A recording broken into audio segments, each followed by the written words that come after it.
जय जोहार, नमस्कार। छत्तीसगढ़िया चैनल देख रहे हैं आप। छत्तीसगढ़ की तमाम सभी बड़ी महत्वपूर्ण काम की खबरों की शुरुआत करते हैं आज की पहली बड़ी खबर के साथ। भारतीय जनता पार्टी छत्तीसगढ़ के कांग्रेस की वर्तमान सरकार के खिलाफ आज 2 सितंबर को आरोप पत्र पेश करने जा रही है। रायपुर के पंडित दीनदयाल उपाध्याय ऑडिटोरियम में आयोजित कार्यक्रम के दौरान देश के गृह मंत्री और सहकारिता मंत्री अमित शाह आज इस आरोप पत्र को पेश करने वाले हैं। तो वहीं महासमुंद में भी विभिन्न जनजातियों के द्वारा आयोजित की जाने वाली अभिनंदन कार्यक्रम में भी शामिल होंगे। राष्ट्रपति द्रौपदी मुर्मू बिलासपुर में गुरु घासीदास सेंट्रल यूनिवर्सिटी के 10वें दीक्षांत समारोह में शामिल हुई। उन्हें युवाओं को आह्वान किया कि चंद्रयान मिशन की तरह जीवन को देखें और डटकर मुकाबला करें, जिससे सफलता जरूर मिलेगी। कार्यक्रम में राष्ट्रपति द्रौपदी मुर्मू ने कहा, विश्वविद्यालय के आसपास के क्षेत्र में आदिवासी समुदाय के लोग बड़ी संख्या में रहते हैं, जिससे वे जनजातियों के बारे में काफी कुछ सीख सकते हैं। उन्होंने कहा कि इस विश्वविद्यालय का नाम गुरु घासीदास जी के नाम पर है, जिन्होंने मनखे एक सम्मान का नारा दिया था। दीक्षांत समारोह को राज्यपाल विश्वभूषण हरिचंदन ने भी संबोधित किया। राज्यपाल ने कहा कि शिक्षा हमें ज्ञान तो देती है, इसके अलावा अनुशासित भी बनाती है। इस अवसर पर स्वतंत्रता संग्राम के ऐतिहासिक विभूतियों का भी संस्मरण किया। तो वहीं मुख्यमंत्री ने कहा कि सभी उपाधि प्राप्त छात्र एवं छात्राएं अपने कठोर परिश्रम के कारण उपाधियों और स्वर्ण पदक को प्राप्त किया है। इससे पहले द्रौपदी मुर्मू छत्तीसगढ़ के सबसे प्राचीन मंदिर आदिशक्ति मां महामाया मंदिर रतनपुर पहुंची। यहाँ पूजा अर्चना कर देशवासियों के लिए सुख समृद्धि की कामना की। दिल्ली जाने से पहले श्री द्रौपदी मुर्मू विशेष जनजाति समुदाय के लोगों से भी मुलाकात की। इसमें इन समुदायों के 40 छात्र और छात्राएं भी शामिल थे। राष्ट्रपति ने इन बच्चों से उनके सपनों के बारे में पूछा और राष्ट्रपथ पर प्रगति के लिए उनका उत्साहवर्धन भी किया। अखिल भारतीय कांग्रेस के पूर्व राष्ट्रीय अध्यक्ष राहुल गांधी आज छत्तीसगढ़ आ रहे हैं। रायपुर में आयोजित युवा सम्मेलन में शामिल होंगे और सभा को संबोधित करेंगे। इस कार्यक्रम में मुख्यमंत्री भूपेश बघेल, छत्तीसगढ़ की महासचिव प्रदेश प्रभारी कुमारी शैलजा, कांग्रेस के प्रदेश अध्यक्ष दीपक बैज और विधानसभा के अध्यक्ष डॉक्टर चरणदास महंत मौजूद रहेंगे। छत्तीसगढ़ में विधानसभा चुनाव से पहले 1 करोड़ कैश के साथ 4 आरोपी हुए गिरफ्तार। यहाँ छत्तीसगढ़ के कवर्धा में विधानसभा चुनाव से पहले नोटों के साथ 4 आरोपी गिरफ्तार किए गए हैं। कवर्धा के चिल्फी थाना चेक पोस्ट पर 1 करोड़ कैश के साथ आरोपियों को गिरफ्तार किया गया। के मुताबिक बताया जा रहा है कि आरोपी कैश को फरीदाबाद से उड़ीसा ले जा रहे थे। इस दौरान मुखबिर से सूचना मिलने पर आरोपी धरे गए। हाल चिल्फी घाटी पुलिस पैसे के बारे में जानकारियाँ एकत्रित कर रही है। आईपीएस भावना IACP अंतर्राष्ट्रीय पुरस्कार से सम्मानित पहली बार छत्तीसगढ़ की किसी महिला को आईपीएस को मिला ये अवार्ड। वर्तमान में SP बेमेतरा के पद पर तैनात है भावना। बता दें कि यह पुरस्कार SP सूरजपुर, SP सरगुजा के रूप में उनके कार्यकाल के दौरान उत्कृष्ट कार्य के नेतृत्व में दिया गया है। उनके द्वारा सरगुजा क्षेत्र में 2000 से अधिक आदिवासी लड़कियों को व्यापक तौर पर आत्मरक्षा से प्रशिक्षित करने का काम किया गया था। छत्तीसगढ़ के बीमार एम्बुलेंस में इमरजेंसी सेवा, मरीज को लाते समय 108 एम्बुलेंस का क्लच प्लेट हुआ फेल। जब जानकारी एकत्रित की गई तो पता चला 1,35,000 किलोमीटर चलने के बाद भी नहीं हुआ मेंटेनेंस का काम। जी हाँ, यह तस्वीर साफ बता रहा है कि यह एम्बुलेंस बीमार हो गया है। तो वहीं प्रदेश के अधिकतर एम्बुलेंस के भी यही हालात बने हुए हैं। इस मामले में 108 इमरजेंसी सेवा के देखरेख कंपनी जयम्बे के जिला मैनेजर ने कहा कि समय समय पर सभी वाहनों के मेंटेनेंस का काम किया जाता है। छत्तीसगढ़ में अनुसूचित जाति अनुसूचित जनजाति छात्रावास में छात्रों को भोजन सहाय दर में वृद्धि कर दी गई है। आपको बता दें कि छात्रावास आवासीय परिसर में छात्रों को दोनों टाइम खाना खिलाया जाता है। किस तरह का खाना खिलाना है, कैसा खाना खिलाना है, इसका बजट राज्य सरकार तय करती है। बच्चों को स्वादिष्ट और पोषण युक्त खाना मिल सके, इसके लिए 87 लाख रुपए बजट में बढ़ा दिया गया है।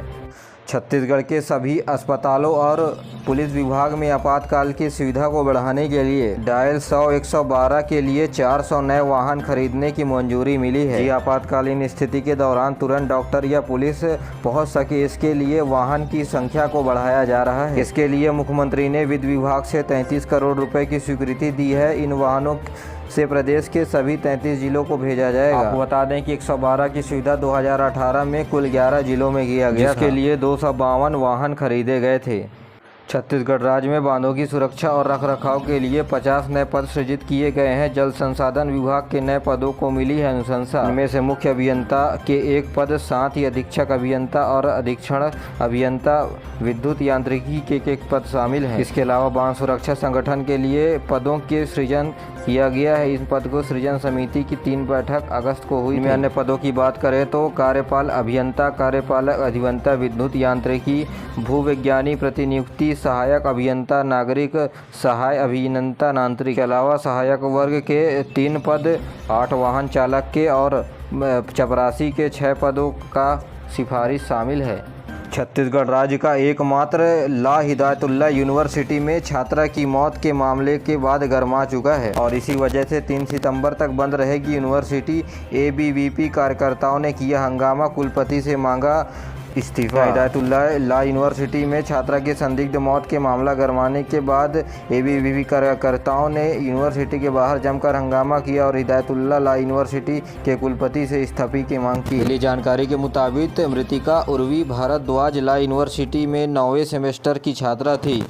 राजस्व और आपदा प्रबंधन विभाग ने पटवारियों के उनके हड़ताल की अवधि को अर्धवर्तनी अवकाश में समायोजित करने का आदेश जारी कर दिया है। आदेश में 15 मई से 15 जून तक प्रदेश में पटवारियों के द्वारा जो हड़ताल किया गया था उसे पटवारी पहल का नंबर अवकाश और अल्पावधि अवकाश में समायोजित करने का आदेश जारी कर दिया गया है। राजस्व विभाग ने सभी कलेक्टरों को इस संबंध में पत्र लिखा है। कोंडागांव नगर परिषद में अध्यक्ष पद में होने वाले चुनाव के नतीजे जारी कर दिए गए हैं। चुनाव में कांग्रेस प्रत्याशी वर्षा यादव ने जीत हासिल की है। मतदान में कुल 22 पार्षदों ने हिस्सा लिया, जहां वर्षा यादव को 11 वोट प्राप्त हुए तो वहीं भारतीय जनता पार्टी को 10 वोट प्राप्त हुए, वहीं 1 मत निरस्त हो गया। गौरतलब है कि कोंडागांव के नगर परिषद के तत्कालीन अध्यक्ष हेम कुंवर पटेल के निधन के बाद यह सीट खाली हो गई थी। छत्तीसगढ़ में आबकारी विभाग की बड़ी कार्रवाई हुई है। नकली शराब बनाने के सामान के साथ 6.5 लाख रुपए के मध्य प्रदेश से निर्मित गोवा शराब जब्त किया गया है। इस मामले में एक आरोपी को गिरफ्तार किया गया। इस मामले में सहायक आबकारी आयुक्त विकास गोस्वामी ने बताया कि बलौदा बाजार भाटापारा के आबकारी विभाग ने नकली शराब बनाने वाले के विरुद्ध बड़ी सफलता प्राप्त की है। बड़ी मात्रा में मध्य प्रदेश से निर्मित शराब, नकली ढक्कन, रैपर, स्कैनर, प्रिंटर सहित आरोपी को गिरफ्तार किया गया है। छत्तीसगढ़ के मुख्यमंत्री भूपेश बघेल ने छात्र हित पर एक बड़ा फैसला लिया है। 2 विषय में फेल होने पर अब पूरक यानी सप्लीमेंट्री की पात्रता मिलेगी। इससे पिछले सत्र में परीक्षा देने वाले 72,000 विद्यार्थियों को मिलेगा फायदा। छत्तीसगढ़ सरकार ने स्नातक यानी अंडर ग्रेजुएट छात्र छात्राओं को 2 विषय में पूरक पात्रता देने की मान्यता प्रदान की है। कोविड महामारी के दौरान प्रदेश भर में बैंडेड मोड पर यानी लिख कर जमा करने का तरीका यूनिवर्सिटी के द्वारा अपनाया गया था और इसी के परिणाम स्वरूप इस साल जब लिखित परीक्षा हुई तो बहुत से छात्र फेल हो गए। हिमाचल प्रदेश की आपदा पीड़ितों के लिए छत्तीसगढ़ वासियों की ओर से 11 करोड़ रुपए की सहायता राशि मुख्यमंत्री भूपेश बघेल ने देने के लिए की है घोषणा। इससे पहले मुख्यमंत्री हिमाचल प्रदेश के सीएम से फोन पर बात की थी, जिसके बाद छत्तीसगढ़ सरकार ने मदद के हाथ आगे बढ़ाते हुए 11 करोड़ रुपए की राशि देने की घोषणा की है। बता दें कि हिमाचल प्रदेश में पिछले 1 हफ्ते में भारी बारिश जारी है। मानसून के सीजन में 55 दिनों में 113 बार लैंडस्लाइड हुआ है। जमीन खसकने की वजह से 330 लोगों की जान। हिमाचल प्रदेश में इस आपदा की वजह से अब तक 10,000 करोड़ रुपए का नुकसान हो चुका है। राज्य सरकार के द्वारा इस प्राकृतिक घटना को स्टेट डिजास्टर के रूप में घोषित कर दिया है। केंद्र सरकार और राज्य सरकारों के द्वारा लगातार स्कूल में शराबी टीचर की करतूत देखने को मिली। बोतल और डिस्पोजल लेकर पहुंचा शिक्षक, जमकर पी शराब, डीईओ की चुप्पी पर उठे सवाल। मामला पंडरिया विकास खंड के प्राथमिक शाला सरई पतेरा का है, जहां एक अध्यापक स्कूल अवधि के दौरान अपने केबिन पर शराब पीता हुआ नजर आया, जिसे कैमरे पर स्थानीय लोगों ने कैद कर लिया। वहीं पालक संघ ने स्कूल के बाहर शिक्षक के विरुद्ध कार्रवाई करने की मांग को लेकर धरने पर बैठ गए हैं। घटना मिलने पर सूचना डायल 112 पर दी गई, जिसके बाद पुलिस मौके पर पहुंची। वहीं बताया जा रहा है कि ये शिक्षक के द्वारा हर रोज का यह काम किया जाता है। वहीं जिला शिक्षा अधिकारी सब कुछ जानते हुए भी मामले में चुप्पी साधे हुए बैठे हैं। राष्ट्रीय बाल संरक्षण आयोग ने छत्तीसगढ़ में बीते 4 वर्षों के दौरान करीब 39,000 बच्चों के मौत के मामले में राज्य सरकार के खिलाफ जांच के आदेश दिए हैं। आयोग के अध्यक्ष प्रियंका कानूंगो ने छत्तीसगढ़ के मुख्य सचिव को पत्र लिखकर इस पूरे मामले की 7 दिनों के भीतर जांच कराकर बाल संरक्षण आयोग को इसकी रिपोर्ट भेजने को कहा है। गौरतलब है कि सांसद अरुण साव के नेतृत्व में 4 सांसदों की दल ने बाल संरक्षण आयोग को ज्ञापन सौंपकर बताया था। राज्य विधानसभा में प्रदेश के उप मुख्यमंत्री टी सिंहदेव के द्वारा दी गई जानकारी में छत्तीसगढ़ में जून 2019 से जून 2023 तक 5 वर्ष तक के 39,000 बच्चों की मृत्यु हो चुकी है। आंकड़ों से ज्ञात होता है कि राज्य सरकार नवजात शिशुओं को स्वास्थ्य का लाभ दिलाने में असफल रही है। भाजपा के सांसदों ने इस पूरे प्रकरण में आयोग से जांच कराने की मांग की थी। छत्तीसगढ़ में पेंशनरों को 42% महंगाई भत्ता जल्द ही प्रदान करने की व्यवस्था की जा रही है। छत्तीसगढ़ के मुख्यमंत्री भूपेश बघेल ने मध्य प्रदेश के मुख्यमंत्री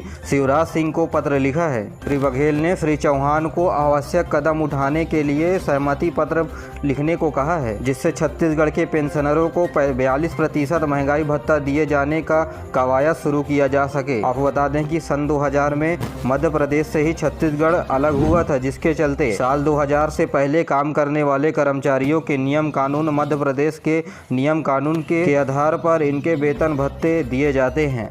और अब पेश है मौसम का हाल। आगामी 24 घंटे के दौरान प्रदेश के अधिकांश हिस्सों में हल्की से मध्यम वर्षा होने या गरज चमक के साथ छींटे पड़ने की संभावनाएं हैं। मौसम विभाग के अनुसार बंगाल की खाड़ी के ऊपर चक्रवाती घेरा बना हुआ है। इसके प्रभाव से प्रदेश के 1-2 स्थानों पर गरज चमक के साथ आकाशीय बिजली गिरने तथा भारी से अति भारी बारिश होने की संभावना